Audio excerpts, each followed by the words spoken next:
my name is Melinda Herring. I'm the Deputy Director of the Eurasia Center here at the Atlantic Council, and I'm joined with Ambassador John Herbst, the former U.S. Ambassador to Ukraine, and our Director of the Eurasia Center. Now, we can't be with you in Lviv today, and thank you very, very much for the invitation to join you by video.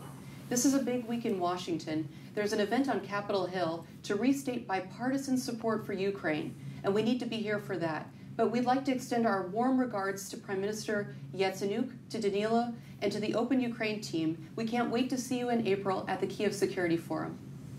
So I've just mentioned why we can't be in Ukraine this week, and of course, impeachment is a big deal. And I'd like to ask Ambassador Herbst, you've said something very provocative. You said that the impeachment inquiry will go the right way for Ukraine. That's not obvious. What do you mean by that and why? Well, when I said that, I was not referring to the domestic politics of impeachment.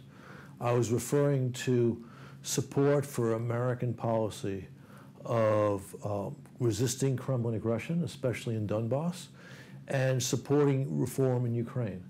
I think despite the politics, which are fierce here on the subject of impeachment, that both Democrats and Republicans will maintain their strong support for Ukraine.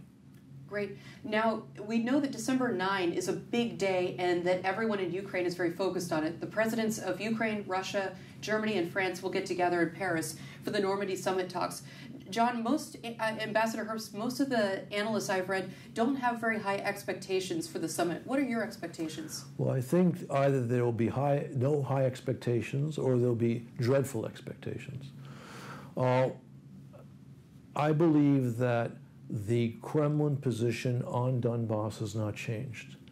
They are insisting on a set of requirements that would either give them control of the area that they currently occupy, or, and even more so, enable that control to determine Ukraine's national security policies.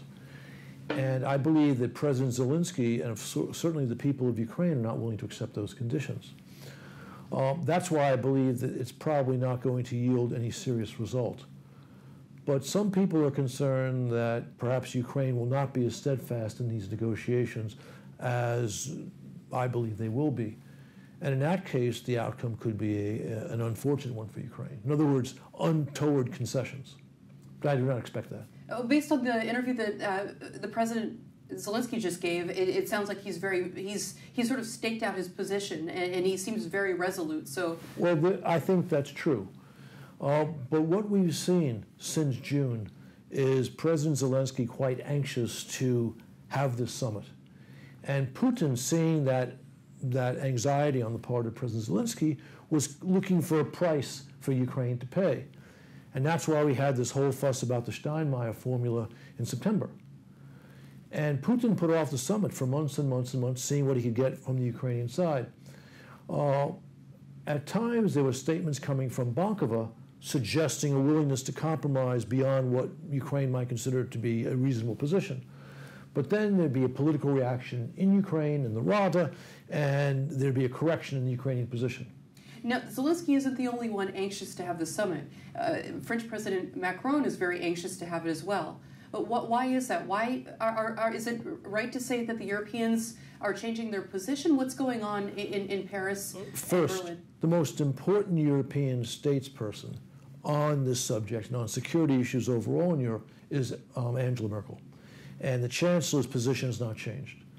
Now, Macron, we remember when he became president of France, chided Putin for Kremlin's interference in his election. He now seems to be growing softer in his approach to Kremlin aggressiveness. Whether that is a factor at the Normandy summit, we'll have to see. I suspect that Chancellor Merkel will push back against that. And I think if President Zelensky has staked out a firmer position in recent days, any softness on the French president's part will not, I think, have an important impact on the outcome. Okay, let's hope so. Let's hope so.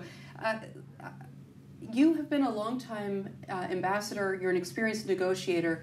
Ambassador Kurt Volker is no longer whispering in Zelensky's ear as the special envoy on Ukraine negotiations. And there's definitely a hole in terms of U.S. leadership going into the summit. What advice would you have if you could whisper into President Zelensky's ear as he goes into the summit? Well, I think the most important thing is that he needs to make sure that whatever position he takes is a position that his people and the political class in Ukraine will support. I suspect I don't need to tell him that. I believe he has that understanding in his fingertips.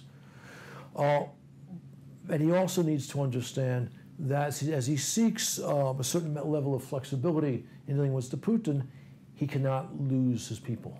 And he needs to convey his red lines in a very clear fashion to Putin, because I think this war will only end when Putin realizes that he will be unable to use Donbass as a means to push Ukraine away from its national interest in foreign policy. Thank you. Could you tell us a little bit about Nord Stream 2? Is that a done deal? Is there any hope in killing the project? We know it's a political project, but we also know that it looks like things are going to open next year.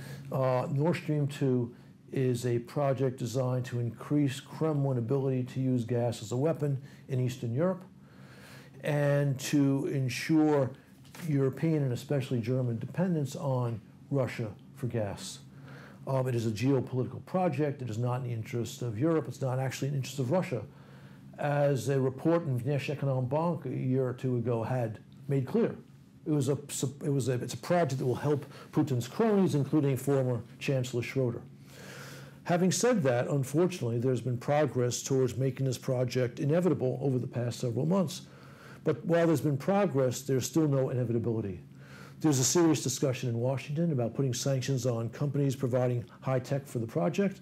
It's quite possible those sanctions will become real. If they do become real, the project is going to be in great danger, if not actually impossible. So we need to keep our eye on Congress again. Correct. Okay. While we're on the subject of Congress, what more could Congress be doing to provide weapons assistance programs to Ukraine? Congress has been stalwart in supporting Ukraine and imposing Moscow's revisionism. That's not going to change. And that's evident in this wonderful conference that's going to be held in which we will participate in 2 days, which has Democrats and Republicans from both the Senate and the House of Representatives expressing their support for a strong American policy in the face of Kremlin aggression, very much in American interest. So I think that Congress, besides expressing support for current policy, can consider increasing American assistance to Ukraine and can make sure that that language, killing Nord Stream 2, is put in the Defense Authorization Act. That sounds good. Now, this is a summit of young leaders in Lviv. So I'd like to ask you one personal question. If our young leaders could sit down with you, I know that you've given a lot of advice, and you've had a very distinguished career. One of the pieces of advice I know that you like to give is always read history. Do you have any other pieces of advice for people who want to pursue a career in foreign affairs? I think they need to be realistic about what faces them in the field. It's a very exciting field. There are far more people who want jobs than there are jobs. And even if you get a job in the field, you're not going to be the one making policy. So you need to find a role that you can fit, which suits your personality, and which you can work at pragmatically to develop yourself as a professional and to make the contribution which you are able to make at whatever stage you find yourselves in your career. Great. Thank you so much for the opportunity to join you. Have a fantastic forum. We'll see you in Kiev.